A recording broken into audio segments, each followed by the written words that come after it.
আমি শফিকুল আমার সুন্দরী বিবাহিতা খালাতো বোন ১ মাসের জন্য আমাদের বাড়িতে থাকতে এসেছিল।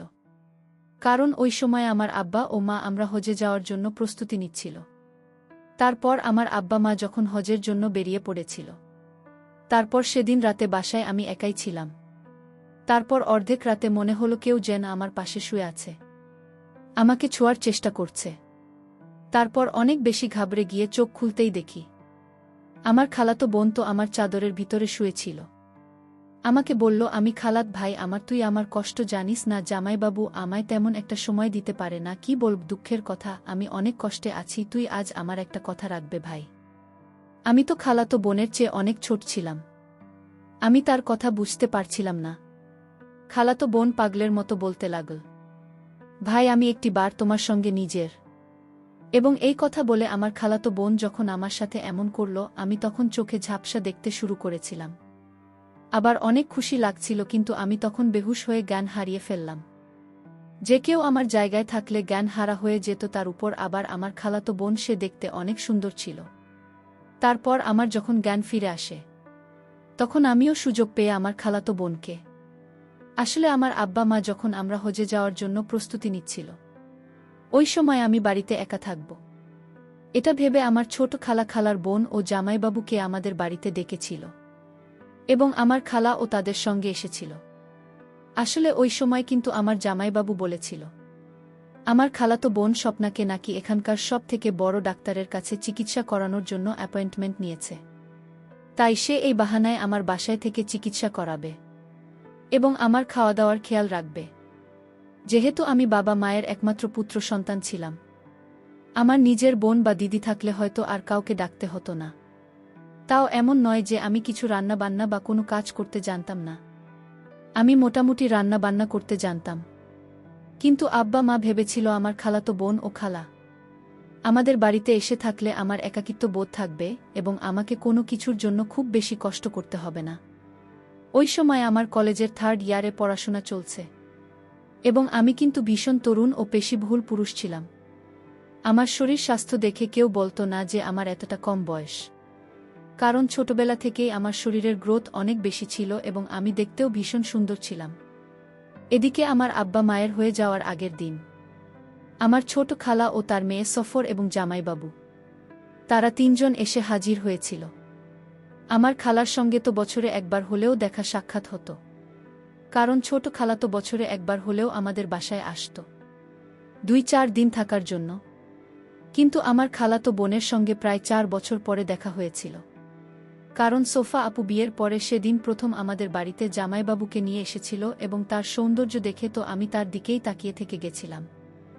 বিয়ের আগে আমার খালাতো বোন আমাদের বাড়িতে আসতো এবং থেকে যেত, কিন্তু বিয়ের 4 বছর পরে আমি সেদিন তাকে প্রথম দেখেছিলাম।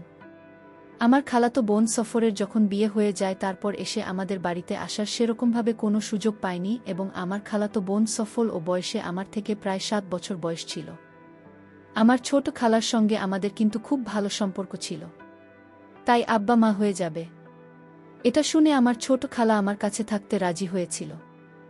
সেদিন আমার আব্বা মায়ের যাওয়ার আগের দিন রাতে আমি মাকে জিজ্ঞেস করেছিলাম যে ছোটকার সঙ্গে সফলা আপু এবং জামাইবাবু কি 1 মাস ধরে আমাদের বাড়িতে থাকবে। মা তখন হেসে আমাকে বলেছিল যে নানা, জামাইবাবু সকলকে আমাদের বাসায় রেখে নিজের বাড়িতেই আবার ফিরে যাবে এবং সফল আপু খালা নাকি আমাদের বাসায় থাকবে। আমি তোমাকে একটা প্রশ্ন করেছিলাম যে স্বপনবাবু নিজের সংসার ছেড়ে আমাদের বাসায় 1 মাস থাকলে জামাইবাবু ও তার শ্বশুরবাড়ির এতে কোনো আপত্তি হবে না? তো মা তখন আমাকে বলেছিল যে সফল আপু অনেক দিনের চিকিৎসার জন্য এখানে এসেছে এবং এই চিকিৎসাতে 1 মাস সময় লাগবে। তারপর আমি আর এই ব্যাপারে বেশি কথা বলেননি। পরের দিন সকালবেলা আমার আব্বা মা নিজের যাত্রার জন্য বেরিয়ে পড়েছিল আমার আব্বা মায়ের চলে যাওয়ার পরে। কিন্তু আমার খালাতো আপু, আমার খালা ও জামাইবাবুর সঙ্গে আমার খুব ভালো সময় কেটেছিল। তারপর জামাইবাবু আমাদের বাড়িতে 2 দিন থাকার পরে নিজের বাড়ির জন্য রওনা দিয়েছিল। আমার জামাইবাবু যখন আমাদের বাসা থেকে চলে গিয়েছিল, তারপরে সেদিন আমি আমার খালা মিলে যখন একসঙ্গে রাতের খাবার খাচ্ছিলাম, ঠিক ওই সময় আমি কিন্তু সফল আপুর সঙ্গে অনেক ধাক্কাও করেছিলাম। বলেছিলাম, সফল আপু তুমি কত সুন্দরী, কিন্তু তোমার বর ততটাই কুৎসিত দেখতে। আমার কথা শোনা মাত্রই জানি না কেন আমার খালাতো বোন রাগ করে খাবার ছেড়ে টেবিল থেকে উঠে ঘরের ভিতরে চলে যায়। আমি তখন খেলার মুখের দিকে তাকিয়েছিলাম এবং ভীষণ লজ্জা পেয়েছিলাম এবং বুঝতে পেরেছিলাম যে আমি হয়তো একটু বেশি ঠাট্টা করে ফেলেছি। খালা তখন আমাকে বলেছিল আসলে পয়সা বালা দেখে নাকি সফল আপুর বিয়ে জামাইবাবুর সঙ্গে দিয়েছিল, কিন্তু সফল আপুর আমার জামাইবাবুকে নাকি পছন্দ ছিল না, কারণ সে খুব কালো কুৎসিত ছিল দেখতে। ওই সময় আমি বুঝতে পেরেছিলাম যে আমি আমার খালাতো বোনের সঙ্গে ধাক্কা করে তাকে কষ্ট দিয়েছি। তাই রাতের খাওয়া দাওয়ার পরে আমি তার ঘরে গেছিলাম তাকে সরি বলতে। তারপর সেদিন রাতে আমি যখন তার রুমে যাই তখন দেখি আমার খালাতো বোন ঘরের লাইট বন্ধ করে মন খারাপ করে বিছানা একদিকে চুপচাপ বসেছিল এবং আমি যখন রুমে ঢুকে লাইটটা অন করে তার পাশে গিয়ে বসি এবং তাকে নরম স্বরে বলি, তখন সে নিজের আবেগ ধরে রাখতে না পেরে হঠাৎ করে কাঁদতে কাঁদতে আমাকে জড়িয়ে ধরে নিজের মনের কথাগুলো বলতে শুরু করে।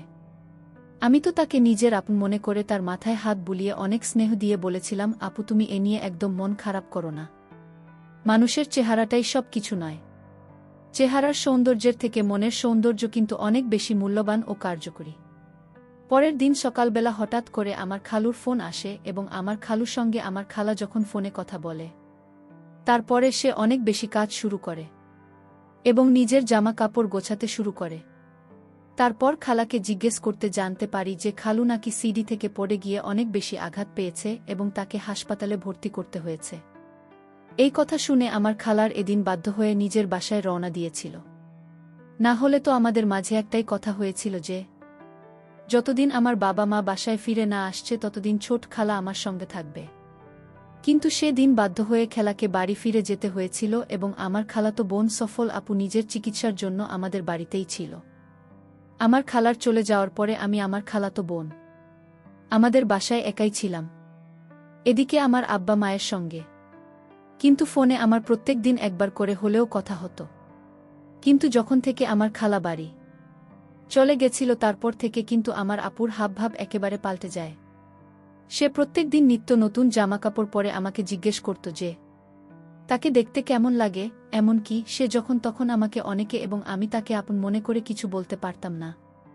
আমি যখন কলেজ থেকে বাড়ি ফিরে আসতাম তখন সে আমার পছন্দের খাবারগুলো তৈরি করে এবং আমাকে অনেক যত্ন সহকারে খেতে দিত।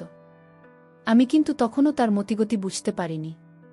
তারপর সেদিন রাত্রিবেলা যখন অনেক বৃষ্টি হচ্ছিল ও বাজ পড়েছিল, ওই সময় আমি নিজের ঘরের লাইটটা বন্ধ করে বিছানায় শুয়ে কানে হেডফোন দিয়ে গান শুনছিলাম। কিছুক্ষণ পরে মনে হলো আমার কেউ যেন আমাকে কিছু করার চেষ্টা করছে। তারপর আমি যখন তাড়াতাড়ি কান থেকে হেডফোন খুলে দিয়ে মোবাইলে লাইটটা অন করতেই দেখি আমার খালাতো বোন তো কেঁদে কেটে অস্থির হয়ে পড়েছে। আমি তখন তাড়াতাড়ি ঘরের লাইটটা অন করে আপুর চোখের জল মুছে জিজ্ঞেস করলাম, তুমি এভাবে কাঁদছ কেন? সে তখন আমার পাশে এসে আমাকে বলল, শফিকুল আমি একা ওই ঘরে ঘুমোতে পারছি না, আমার ভীষণ ভয় লাগছে। হয় তুমি এ ঘরে আমার সঙ্গে ঘুমাও, আর না হয় আমাকে ঘরে ঘুমাতে দাও, কারণ আমার ভীষণ ভয় লাগছে। তার কথা শুনে তো আমি তখন বাধ্য হয়ে তাকে আমার বিছানায় ঘুমোতে গিয়েছিলাম এবং আমি নিজের সোফাতে গিয়ে শুয়ে পড়েছিলাম। প্রথমে তো আমি এসব কিছুই বুঝতে পারিনি, কিন্তু ধীরে ধীরে বুঝতে পেরেছিলাম যে আমার খালাতো বোনের দৃষ্টিতে আমার দিকে অনেক বেশি সংকীর্ণ হয়ে যাচ্ছিল।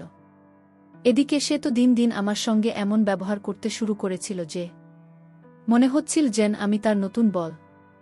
এমনকি সে আমার সাজগোজ করে আসত যাতে আমি তাকে কিছু বলি। আমাকে জিজ্ঞেস করত যে তাকে ওই রকম ছোট ড্রেসে কেমন দেখাচ্ছে। সেদিন আমি না পেরে আমার খালাতো বোনকে বলেছিলাম যে আমার সামনে এসব ড্রেস পরার কি আছে। আমার খালাতো বোন তখন বলেছিল যেহেতু অনেক বেশি গরম পড়েছে তাই নাকি সে গরম থেকে বাঁচার জন্য এই ধরনের ছোট জামা পরছে। এদিকে প্রত্যেক দিন রাত হতেই সে কোনো না কোনো বাহানা আমার বিছানায় ঘুমোতে চলে আসত এবং সে যখনই আমার বিছানায় ঘুমত সেদিন রাতে আমার সারা রাত ঘুম হতো না।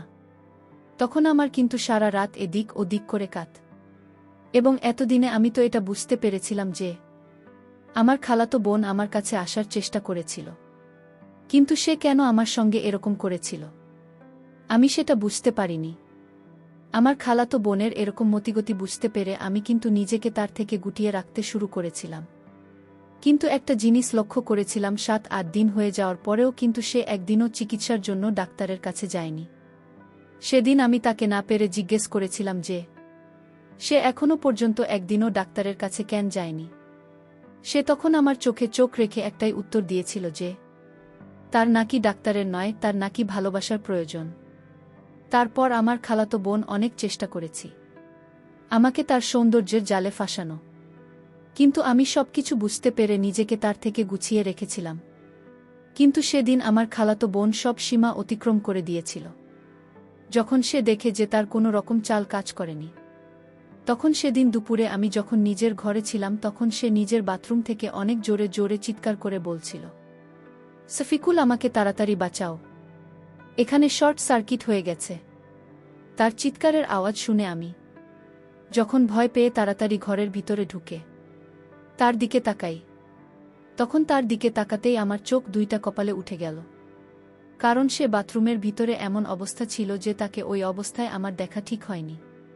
তুমি এসব কি করছো? কেন তুমি আমার সঙ্গে এরকম করছো? এরকম অবস্থায় তোমার আমার সামনে আসতে একবারও লজ্জা করে না? আর এখানে তো কোনো শর্ট সার্কিট হয়নি, তাহলে তুমি কেন মিথ্যে কথা বললে? তার মানে তুমি এটাই চাইছিলে তো যাতে আমি তোমাকে এই অবস্থায় দেখি, এবং তুমি যেটা চাইছো তোমার মনোকামনা যাতে পূরণ করি। যখন থেকে খালা আমার বাড়ি থেকে গেছে, তারপর থেকে তুমি আমার সঙ্গে বাজে ব্যবহার শুরু করেছে। তুমি আমার থেকে কি চাইছে? তারপর আমার খালাতো বোন যে অবস্থায় ছিল সেই অবস্থাতে বলল, শুধু একবার তোমারে চাই, দয়া করে আমার পূরণ করো। আমি তখন আমার খালাতো বোনকে হুমকি দিয়ে বললাম, তুমি এখান থেকে চলে যাও, না হলে আমি কিন্তু এসব কথা আমার বাবা মাকে ফোন করে বলে দেব। আমি কিন্তু এতদিন চুপ করেছিলাম, তার মানে এই নয় যে আমি তোমার এই অসভ্যতা দেখে এখনো চুপচাপ থাকব।